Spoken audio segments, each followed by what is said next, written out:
Jacob continuó su viaje con un ánimo distinto al que tenía cuando salió de casa. Aún era un fugitivo, pero ya no caminaba solo con miedo. La experiencia vivida en Betel había dejado una huella profunda. Sabía que Dios estaba con él, y esa certeza lo sostenía mientras avanzaba hacia la tierra de sus antepasados, a la región donde vivía la familia de su madre. Tras un largo recorrido, Jacob llegó a una zona de campos abiertos. Allí vio un pozo y, junto a él, varios rebaños descansando. Los pastores esperaban el momento adecuado para abrevar, pues la piedra que cubría el pozo era grande y se removía solo cuando todos estaban reunidos. Jacob se acercó y comenzó a hablar con ellos. Les preguntó de dónde eran y si conocían a Labán, hijo de Nahor. La respuesta fue afirmativa, y no solo eso, le dijeron que su hija Raquel venía en camino con el rebaño. Mientras aún hablaban, Raquel apareció. Venía guiando las ovejas de su padre. Al verla, algo se encendió en el interior de Jacob. Sin esperar a que se reunieran todos los pastores, se acercó al pozo y, con una fuerza inesperada, removió la piedra él solo. Dio de beber al rebaño y luego, abrumado por la emoción del encuentro, se identificó como pariente cercano. Jacob lloró. Eran lágrimas de alivio, de esperanza y de destino. Después de años de huida, había llegado al lugar correcto. Raquel corrió a contarle todo a su padre. Labán salió al encuentro de Jacob y lo recibió con afecto. Lo abrazó, lo besó y lo llevó a su casa. Durante un mes, Jacob se quedó con él, contando su historia y observando la vida de aquella familia. Sin embargo, Labán no era un hombre ingenuo. Tras ese tiempo, le planteó una pregunta directa: ¿no era justo que Jacob trabajara gratis solo por ser pariente? Le pidió que propusiera un salario. Jacob ya tenía clara su respuesta. Raquel había conquistado su corazón desde el primer momento. Labán tenía 2 hijas, Lea, la mayor, de mirada apagada, y Raquel, la menor, de figura armoniosa y rostro atractivo. Jacob ofreció trabajar 7 años a cambio de Raquel como esposa. Labán aceptó el trato. Para Jacob, aquellos 7 años parecieron pocos días, porque la amaba profundamente. Cuando el tiempo se cumplió, Jacob pidió a su esposa.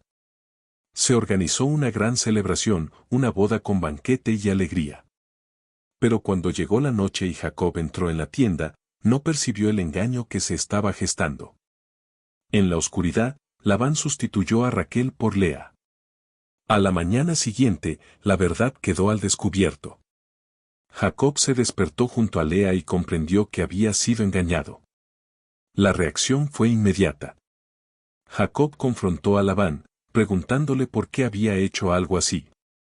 Labán respondió apelando a la costumbre local: la hija mayor debía casarse antes que la menor.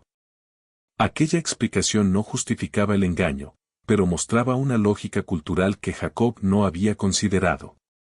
Labán propuso un acuerdo adicional: Jacob debía cumplir la semana de bodas con Lea y luego recibir también a Raquel, a cambio de otros 7 años de trabajo. Jacob aceptó. Cumplió la semana y tomó a Raquel como esposa. Así comenzó una convivencia compleja, marcada por rivalidad, dolor y desequilibrio afectivo. Jacob amaba a Raquel más que a Lea, y esa preferencia se hizo evidente desde el inicio. Lea quedó atrapada en una relación donde tenía el título de esposa, pero no el afecto del corazón. Dios vio la situación de Lea. Al verse menospreciada, su sufrimiento no pasó desapercibido. Lea comenzó a concebir, mientras Raquel permanecía estéril. Con cada hijo que nacía, Lea expresaba su anhelo profundo: ser amada, ser vista, ser valorada. Cada nombre que daba a sus hijos reflejaba su esperanza, su dolor y su fe.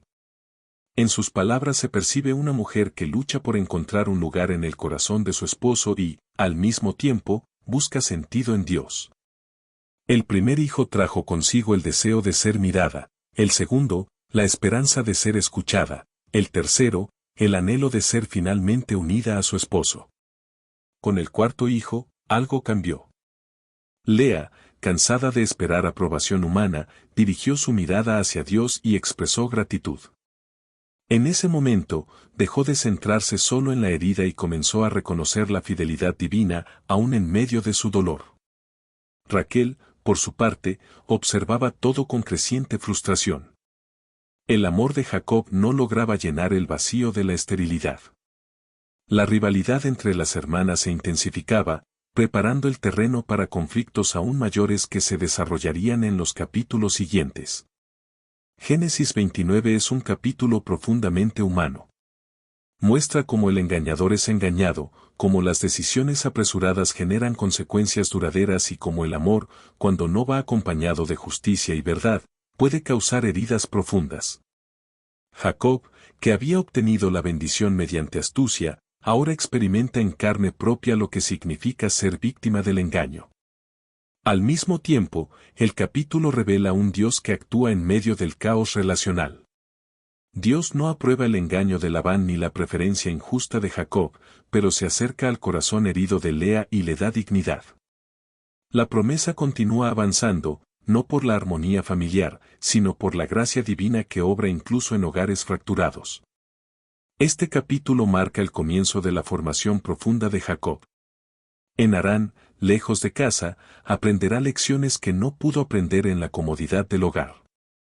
La historia de la promesa avanza ahora entre bodas complicadas, trabajos largos y rivalidades dolorosas, mostrando que Dios no abandona su plan aun cuando los caminos humanos se llenan de sombras. Génesis 29 enseña que el amor idealizado puede convivir con la injusticia y que Dios ve especialmente a quienes quedan a la sombra. En medio de engaños, trabajos arduos y corazones divididos, la historia sigue su curso, preparando el escenario para una transformación aún mayor en la vida de Jacob y en el futuro del pueblo que nacerá de su descendencia.